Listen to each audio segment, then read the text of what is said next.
کہنے والے کہتے ہیں جرنیلوں کی اگلی چوائس بلاول ہے۔ یوں تو حکومت بظاہر نون لیگ کو دی گئی ہے، پر شہباز شریف ہو، نواز شریف ہو، مفتاح ہو یا ڈار، سب بلا تفریق گالیاں کھا رہے ہیں، جبکہ بلاول مزے سے وزیر خارجہ لگا ٹھنڈے ٹھنڈے دوروں میں مصروف رہتا ہے یا صرف زبانی کلامی بیانات سے کام چلا رہا ہے۔ اس کے لیے سوچی سمجھی امیج بلڈنگ کی جا رہی ہے، جس میں لفافہ صحافی سمیت سوشل میڈیا پر موجود احمقوں کی ایک بڑی اکثریت شامل ہے۔ قصہ کچھ یوں ہے کہ آصف زرداری جرنیلوں کے لیے بروکری کرتا ہے۔ یہ حقیقتاً اسٹیبلشمنٹ کا بروکر ہے۔ بروکر انگریزی زبان کا لفظ ہے جو بالکل مزیدار نہیں ہے۔ زرداری پر یہ بالکل فٹ بیٹھتا ہے۔ جرنیلوں کے اشارے پر اسمبلی ممبران خریدنے ہوں، سینٹ کے لیے گھوڑے خریدنے ہوں، سندھ ہاؤس کے لیے بکرے گھیرنے ہوں یا صوبائی حکومت الٹانی ہو، یہ ساری ڈیوٹی زرداری ہی انجام دیتا نظر آتا ہے۔ زرداری کی انہی خدمات کے عوض بلاول کو حکمرانی کے لیے تیار کیا جا رہا ہے اور اس کی پلینڈ امیج بلڈنگ کی جا رہی ہے۔ اب جرنیلوں کا طریقہ واردات ملاحظہ فرمائیے۔ بلاول سے بھارت کے خلاف ایک گرما گرم بیان دلوایا گیا ہے جو ہاتھوں ہاتھ بک رہا ہے۔ جرنیل یہ سمجھ گئے ہیں کہ کشمیر اور اسرائیل کے نام پر کیسے سیاسی چورن بیچ کر احمقوں کو گھیرنا ہے۔ غلط مت سمجھیے گا، کشمیر اور اسرائیل پر جو موقف ہے وہ میرے بھی دل سے بہت قریب ہے، پر اگر بنیادیں ٹھیک ہوں تو۔ اب بلاول کے ذریعے کس طرح جرنیلی گیم کھیلی جا رہی ہے، کس طرح ہماری اسٹیبلشمنٹ مائنڈ گیمز کھیلتی ہے۔ پاکستان نے پہلے روس کے ساتھ ڈسکاؤنٹ پر تیل خریدنے کے لیے مذاکرات کرنے کی کوشش کی، جس میں ناکامی اٹھانی پڑی، اس لیے خاموشی کے ساتھ اس خبر کو دبا دیا گیا۔ اس کے فوراً بعد بلاول نے امریکی نیوز چینل کو انٹرویو دیتے ہوئے فرمایا، پاکستان روس سے تیل نہیں خرید رہا۔ یہ تو ویسے روس تھا جس نے آپ کو ڈسکاؤنٹ پر تیل فراہم کرنے سے دلچسپی نہیں دکھائی تھی۔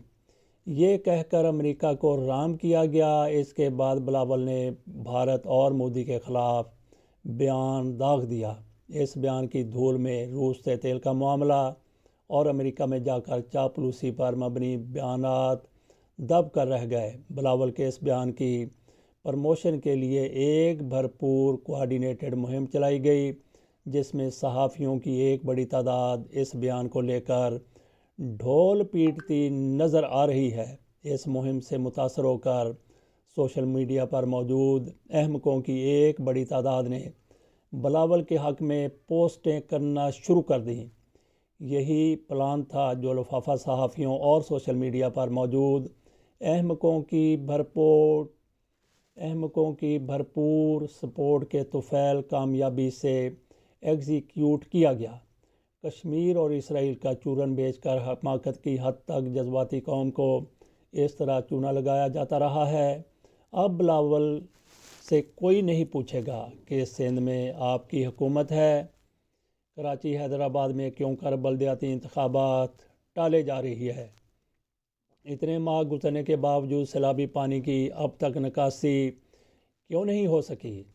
کراچی میں امن و امان کی انتہائی حد تک بگڑی صورتحال کا ذمہ دار کون ہے؟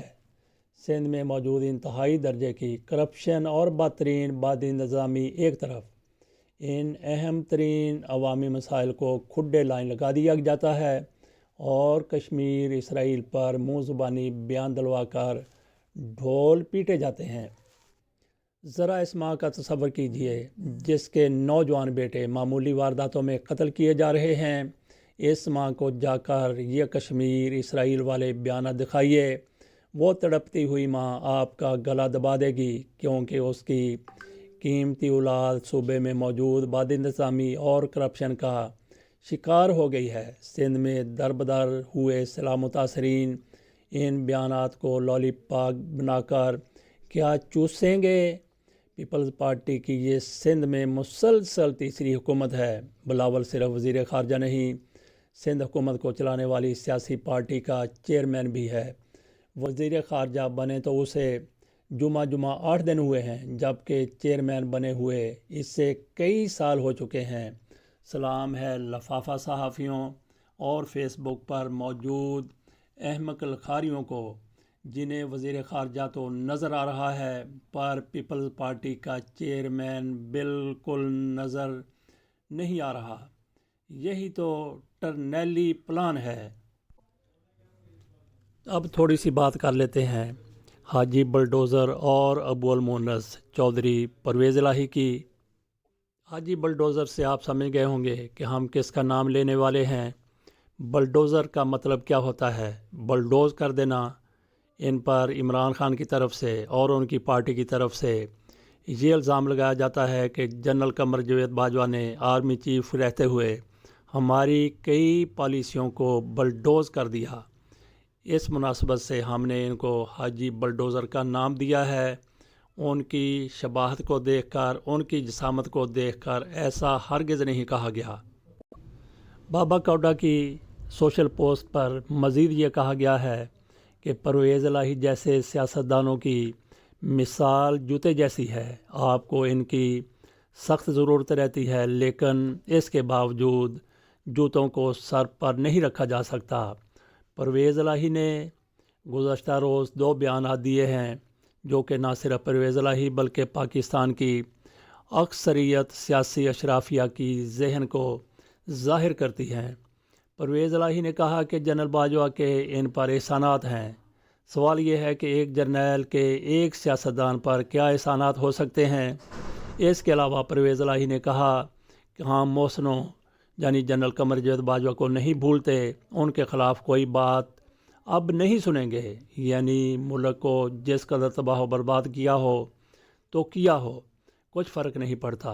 اہم بات یہ ہے کہ مجھ پر اور میرے خاندان پر ذاتی حیثیت میں کیا احسانات کیے گئے ہیں۔ در حقیقت پوری پاکستانی قوم کی یہی ذہنیت بن چکی ہے۔ ہم 150 سال تک انگریزوں کے غلام رہے ہیں۔ ہماری فطرت میں غلامی رچ بس چکی ہے۔ ذہنی طور پر ہم آج بھی بھوکے ننگے ہیں، چاہے کس قدر خوشحال ہو جائیں۔ کوئی کرپٹ یا مجرم ہمیں اپنے دسترخوان پر کھانا کھلا دے تو اب ہم ساری زندگی اس کے وفادار بن کر رہیں گے، اس کے تمام گناہوں کا دفاع کریں گے، اس کے تمام جرائم کو نظر انداز کر دیں گے۔ ہم جیسے فکری غلاموں کو صرف یہی یاد رہتا ہے کہ فلاں فلاں نے ہم پر احسان کیا تھا۔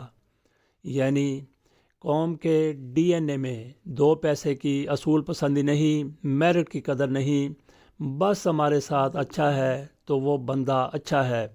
ہمارے ابے کے جنازے میں شریک ہوا تو اب یہی سب سے نیک ہے، مرتے دم تک اس کا دفاع کرنا ہے۔ غلامانہ سوچ اور جذباتیت مل کر ایسی سڑاند پیدا کرتی ہے جس کی بو کئی نسلوں تک سفر کرتی ہے۔ یہی پوری قوم کا رویہ ہے، یہی پوری قوم کا المیہ ہے۔ 90 کی دہائی میں ہماری کرکٹ ٹیم میں دنیا کے بہترین نام ہوا کرتے تھے، لیکن اس کے باوجود ہم کرکٹ کے میدانوں میں ذلیل و خوار رہے۔ اس کی وجہ بھی یہی عادت بد تھی۔ ٹیم میرٹ ملکی مفاد اور اصولوں کی بجائے ذاتی پسند و ناپسند پر چلائی جا رہی تھی۔ ناپسندیدہ کھلاڑیوں کے خلاف لابنگ کی جاتی اور جان بوجھ کر ان کے کیریئر تباہ کیے جاتے۔ قومی ٹیم کا حشر ہم سب کے سامنے ہے۔